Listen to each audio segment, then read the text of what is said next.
1-2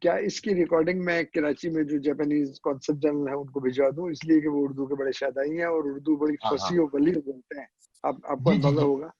آپ بالکل بھجوا دیں، بالکل بھجوا دیں. ایسی اردو بولتے ہیں اتنی. ہماری اردو میں تو انگریزی کے الفاظ کتنے ہوتے ہیں، ان کی وہ جب بولتے ہیں تو کوئی ایک لفظ بھی انگریزی کا نہیں ہوتا. اور اس کے علاوہ تلفظ بھی خاصا صاف ہے، بالکل بہت اچھا تلفظ، بہت اچھا تلفظ. ہمارے یہاں آئے تھے وہ ریڈرز کلب میں، یعنی زوم پہ نہیں، فزیکل. اور انہوں نے بڑا اچھا ساقی نامے پہ، ساقی نامے میں ذکر تھا اس کا، تو اس لیے ساقی نامے پہ تھا، تو انہوں نے بڑا اچھا خطاب کیا اور بہت شوقین ہے اردو بولنے کے. اس کا نیا پرنٹ نکالا ہے 1935 میں، یہ رسالہ جو تھا جاپان نمبر ساقی نے شائع کیا تھا، اب انہوں نے دوبارہ شائع کیا. اچھا جی، وہ تو دوبارہ شائع کیا اسی کی پریزنٹیشن. اس میں آ کے بہت ہی ہم لوگ امپریس ہوئے کہ کتنی زبردست اردو بولتے ہیں. اسی طرح آپ بھی جاپانیز جو ہے اسی طرح بولتے ہوں گے یا وہاں پہ؟ نہیں، میں بالکل بالکل نہیں ہے. تو وہاں کی جاپانیز متاثر وہ ہوتے ایک تھے ایسا ہو گیا، ایک تو زمانے کے ساتھ ساتھ بہت عرصہ ہو گیا وہاں پہ جب تھے ہم. تو دوسری بات یہ ہے کہ وہ ان کا مطلب دوسرا ہمارا کام یہ ہے کہ ہم ایسا کرتے ہیں کہ جو ترجمے کے لیے جو چیزیں ہمیں درکار ہوتی ہیں نا، جو ہم خاص طور سے میں نے کہا ترجمہ ایک ذرا اگر آپ لفظی ترجمہ کریں گے نا تو آپ کر نہیں سکتے، مزہ نہیں آئے گا.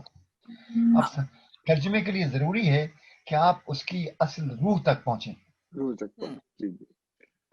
جب تک روح کو آپ منتقل نہیں کریں گے تو بیکار ہے وہ. بالکل صحیح بات. اچھا جناب، ٹھیک وقت ہو گیا، تو بہت شکریہ. بہت شکریہ آپ لوگ کہ آپ نے بڑی ہمیں وقت دیا اور بڑی عنایت کی. آپ لوگ تشریف فرماتے ہیں اور آپ نے سنا ہمیں. اب سما خراشی کے لیے معذرت، اور بہت عنایت آپ کی. بہت اچھی محفل آپ نے رکھی، بہت اچھی محفل. آپ لوگوں کا خاص طور سے خطاب کا سبوہا کا بہت بہت شکریہ آپ دونوں کو. بڑی عنایت. الوی صاحب، آپ کو میں بہت بہت ریڈرز کلب کی طرف سے بھی مبارکباد دینا چاہوں گا، اور as a Pakistani it's a great honour کہ ایک پاکستانی کو جو انہوں نے رائزنگ سن کا ایوارڈ دیا. بہت مبارک، بہت مبارک. یہ ان کا بہت اچھا آرڈر آف دی رائزنگ سن. بہت تھینک یو، بہت تھینک یو ویری مچ. بہت شکریہ، بڑی عنایت. Thank you. بڑی عنایت. نیکسٹ تھرسڈے ملتے ہیں انشاءاللہ. اللہ حافظ. اللہ حافظ. اللہ حافظ.